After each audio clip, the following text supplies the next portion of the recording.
So what we basically have now is I have prepared some questions for the experts. They can also get into specific topics, and feel free to actively use the chat to post additional ones. So we'll get started, and maybe I will start off by asking all of the other experts do you have any reflections on what you've just seen, heard, and any vision where this will go to? Maybe we can start with Alexander. Yeah, thank you, Johan. No, thanks for the presentation, Jan-Peter. Very interesting. Of course, we'll already team up, I would say, our businesses. So I think that we do know of each other, what we're doing. And I think, data becomes, of course, more important. I think it builds intelligence. And I can share, for instance, what we're doing, let's say, with data. I think, like you just covered in your presentation, Jan-Peter, I think one of the last slides was also to be probably less dependent on portals, which is an interesting one, of course. And I fully understand that, of course, no problem with that. I think firstly, data, and I think that goes for companies like you, but also ours, it helps our customers to better understand customer behavior. And I think that's also what you shared in your presentation. Also their preferences, and I think also the usage patterns we see, let's say, across the business. I think it also helps us, for sure, to build up also new propositions, new customer propositions. For instance, in Germany, we launched, we call it a digital marketing hub, where based on certain target audiences, we can advise on various, let's say, social media channels to use. So not only, let's say, the vehicle portals we're covering in our portfolio, but also companies like, for instance, Facebook, Instagram, Automotive Sport. So, for instance, if you're a company and your target audience is, for instance, the younger people, female, for instance, if you talk about, let's say, a car make like Mini, for instance, then based on data, we also can advise, on certain media channels to use. I think thirdly, and this is a very important thing, especially I think for us, we also use big data and advanced analytics to fight fraud. And I think we all do know that, especially when you run businesses like us, for instance, portals or marketplaces, unfortunately, we're still facing a lot of challenges and issues on potential fraud. And big data definitely helps also to prevent that and to avoid that.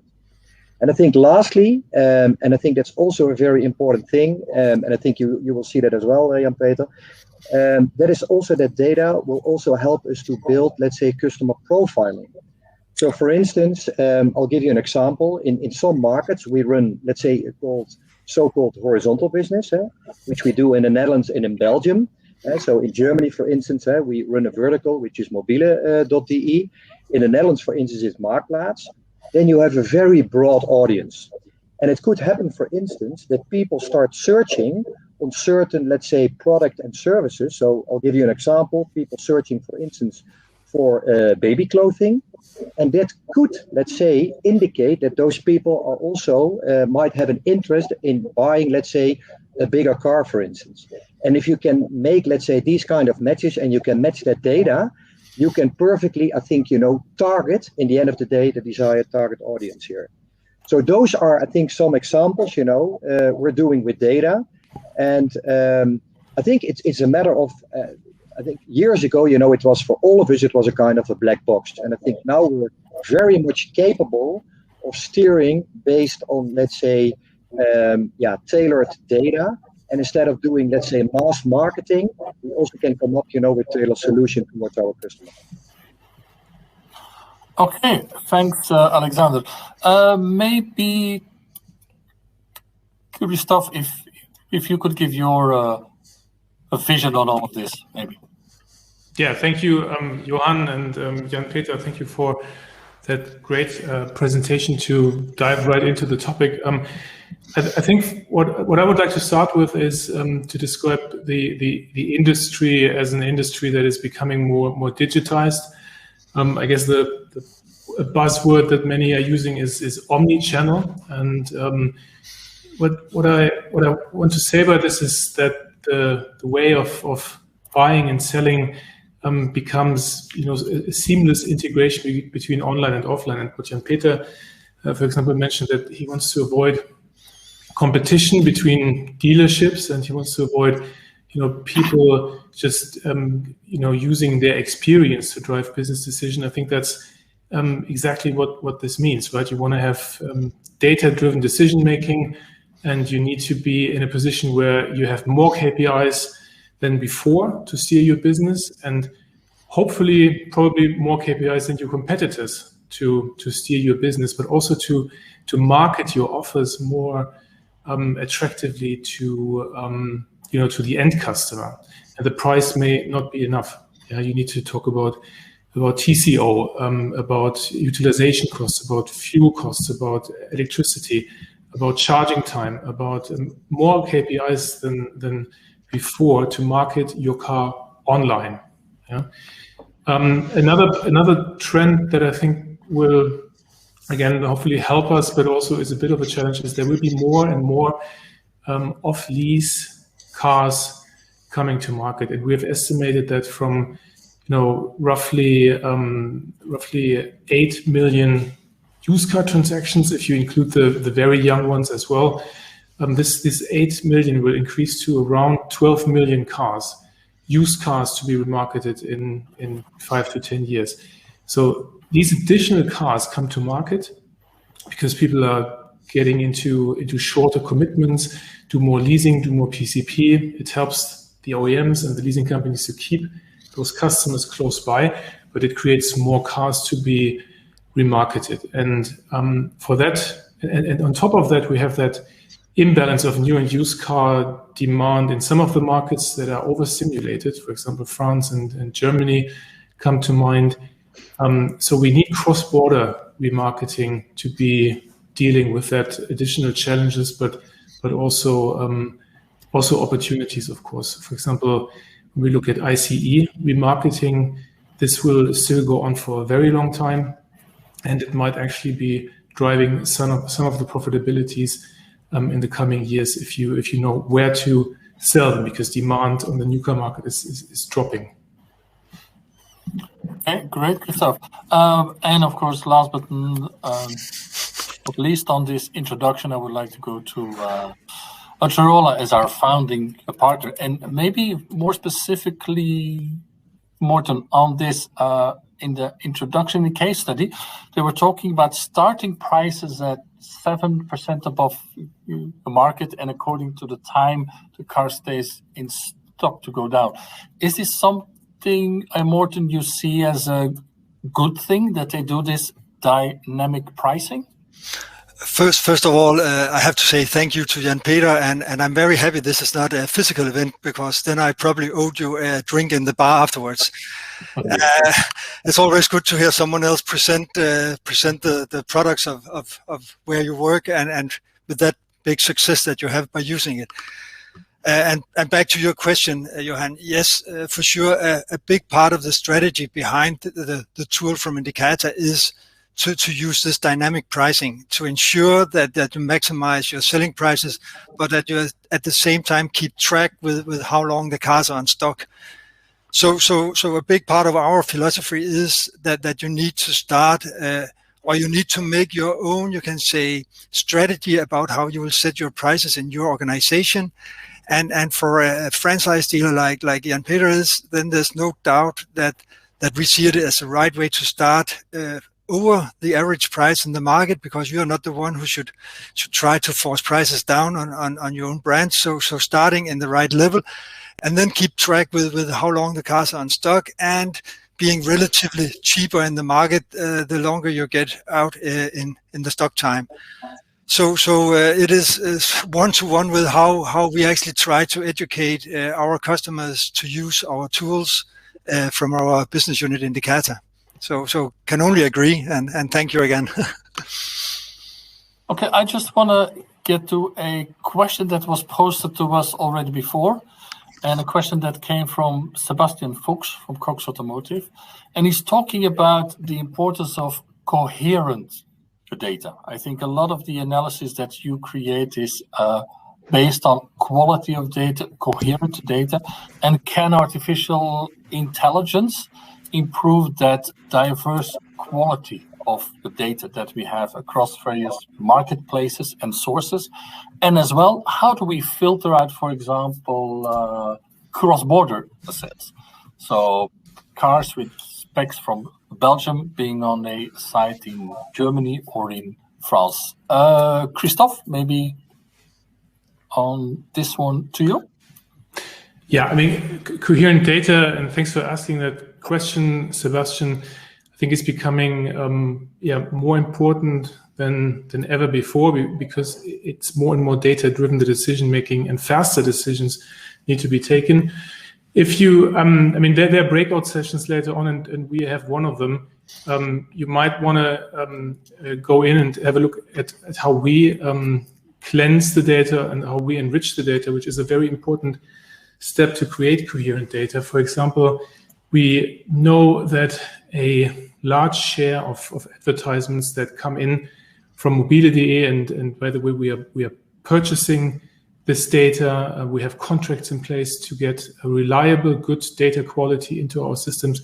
But even then, the quality is to be enriched. Yeah, so you can enrich that data because dealers making offers on cars are forgetting important, crucial equipment, actually. And so enrichment is a first step. And the other element that I think becomes then quite statistical is you need to have a team of scientists and statisticians that are capable of creating an algorithm that can capture the small movements, and reflect them. We do this in our spot prices, so these are daily prices, kind of like in a stock market, but also the bigger trends, and that is our monthly data that we publish. And it's important to refine those algorithms and to identify, for example, outliers without disregarding them, or identify cars that are just placed on portals as a standard, to attract certain customers, but you don't even actually have that car to sell. So identifying those things becomes also a bit of an art, I would say. Okay, and now maybe getting back to the case study, because indeed it's very important to have coherent data, but of course everything starts with the owner who puts all of this data on any portal. Have you done internally in your business processes, in your dealerships, have you done anything to enhance this data? Yes, we did. Jan-Peter. Yes, we did actually. In the past, all the data for the second-hand car adverts have been inputted at the local dealerships within our group. And now for every individual second-hand car which we publish or which we advert, it's been done centrally. And the reason why is that we saw in the conversion rates, for example, at the portals, where of course also Marketplace and eBay is an important item. We saw that the better we have the content in place, with the better options and all the descriptions, the higher conversion rates we had. So for us, it was really a reason to be very professional on that specific item. So not to leave it locally, but do it centrally in a very progressed processes manner. Okay, thanks for that. Alexander, are you doing at eBay as a group, basically? Are you taking steps in order to see that this quality further is enhanced? Yeah, sure. So I think I can agree to what just has been said. So I think it depends a bit on the market, but I think you always have car data also linked to, let's say, VIN number, for instance, or license plate number. So I think that's one, of course. So that already makes it, I think, also a bit more reliable. And I think on top of that, I think also what Jan-Peter just said, I think it's also very important, and that is then more the qualitative part of it, how you describe these kind of cars. which is also makes it probably a bit more attractive, for consumers. But like I said, and this goes probably a bit much into technical stuff, but I think one of the things you're also using big data is, to let's say to fraud or prevent any kind of fraud, which unfortunately still happens. So that is also quite important, and we do have, a very large data analytics team, working also across the market to prevent these kind of things. So it's definitely top of mind, and for us, it's crucial, because I think, if you're in the marketplaces or auto area, I think one of the, let's say, the main things here, it's all about, let's say, trust, of course. So that is one of the most important values, and also, stand for us as a business, to keep reliable, for at least, sellers and buyers visiting our platform. Okay, great. Just maybe a question for Christof and also for Morten. What needs to happen even more to even create a better consumer experience and increase confidence on the websites? Because in the June event, we will talk about online retailing, and I think pricing and creating transparency there will be key. So what do you think is required there? Maybe first, Autorola, founding partner. Yeah. Morten? I think you're absolutely right that trust is extremely important, especially when you no matter if you go B2B or you go B2C, and to create trust, transparency is actually the most important part seen from our perspective. This means that trying to hide things, but will not give you a better selling experience and create more trust.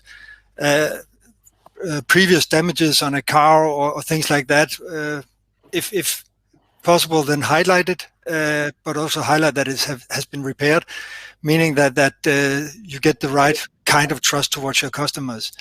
And then of course we can see, I actually think that the portals do quite a lot to help the dealers making a better experience for the buyers by making more systematic ways of uploading the cars, so you have the cars presented in the same way and make it more easy to compare cars for the buyers. But again, as Jan Peter said, they have done a big job to make a better quality of their car descriptions. I believe that the old saying that crab in gives crab out is still a problem. So if what is put into the platforms is not sufficient enough, then what we can take out of it is also gives us the challenges. We have tried to solve it with some AI, which can, by picture recognition, gives us some more insight in which cars we are looking at. But we also know today that most of the equipment, or the important equipment, is not something you can see with the eye. It's something where you need to go inside the machine to find it. Okay, just maybe the same for Christof, but I would like to add an aspect is in the poll we had it. What we currently see is on some websites you've got things like super deal, which are also based on the market pricing. I think from your side, Alexander, eBay, they do it as well in some sites where it's green, red, orange. So maybe the question to Christof, do you see that as transparency and important? Because looking at the votes, there are 28% of people prefer that this is not shown, which is interesting. Yeah, I mean, I think it's also a question of how these things are implemented. But if you allow me to rewind just a slight bit, I mean, the future, if we want to keep the end in mind, will be less haggling, right? So the price that is shown on the portal or on a website is going to be the price that will be paid. Yeah, and we also know that people don't necessarily look for the cheapest price. They look for they look for the best price for the type of quality that they should be expecting. Yeah, so Amazon doesn't have the cheapest prices, and still everybody buys there. Yeah. because there are other reasons that play an important role, which is, for example, convenience. And I think when we look at consumer experience, we need more context, to a price which is shown on the portal. For example, again, stressing the theme of TCO or fuel consumption or electricity costs or service maintenance repair, etc. When you sell a BEV, right? Just showing the price is a bit short, is a bit vague, actually. So I think if this context is provided with stickers, but they need to mean something. They need to be a signal that means something, that adds value, and it's not just marketing. So it needs to be a signal that can be audited, that can be understood by a consumer. Then I think they could make sense. If Smart Deal or Super Deal is doing that trick, I probably agree with the poll result. Maybe it doesn't. Okay, great. Now we just got a very short time frame left, and as a last thing, I would ask everyone maybe a final statement, but a final short statement. So if you can start with Alexander. We do it in alphabetical order, maybe. Alexander. Okay, you just want to have a final statement, maybe just one sentence. Okay, I would say, very short, data, will improve customer experience in the end of the day. Okay, that's a great one, and that's a short one, exactly what we would like. So, Mr. Oving, Jan-Peter.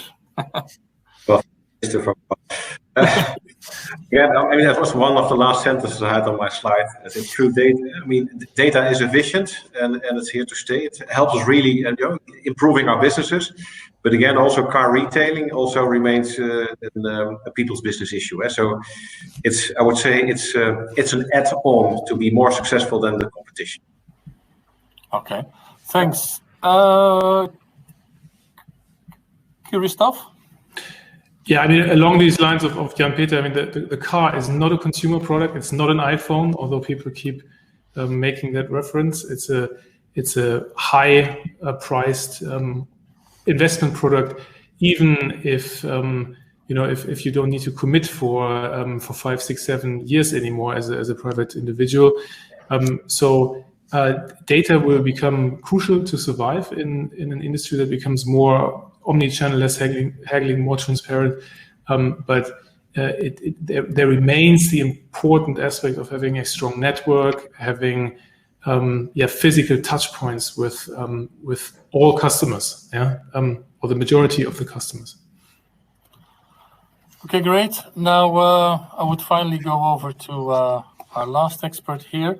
But of course, you still, after this, you have got your thought leadership presentation, so you still have quite some time. But a final statement for you, maybe. I can make it very fast as well and say technology will improve faster than we believe. So the use of data and artificial intelligence will make so big differences for our business in the coming years. Okay, thanks very much. I would like to sincerely thank all the experts that have helped us here by answering all the different questions that we had. So what I would now like to ask is that if it's okay for you, you can leave the panel, and then we'll stay with Autorola, the founding partner, who will share their thought leadership. So thanks very much to all the experts here today, and have a good rest of the event.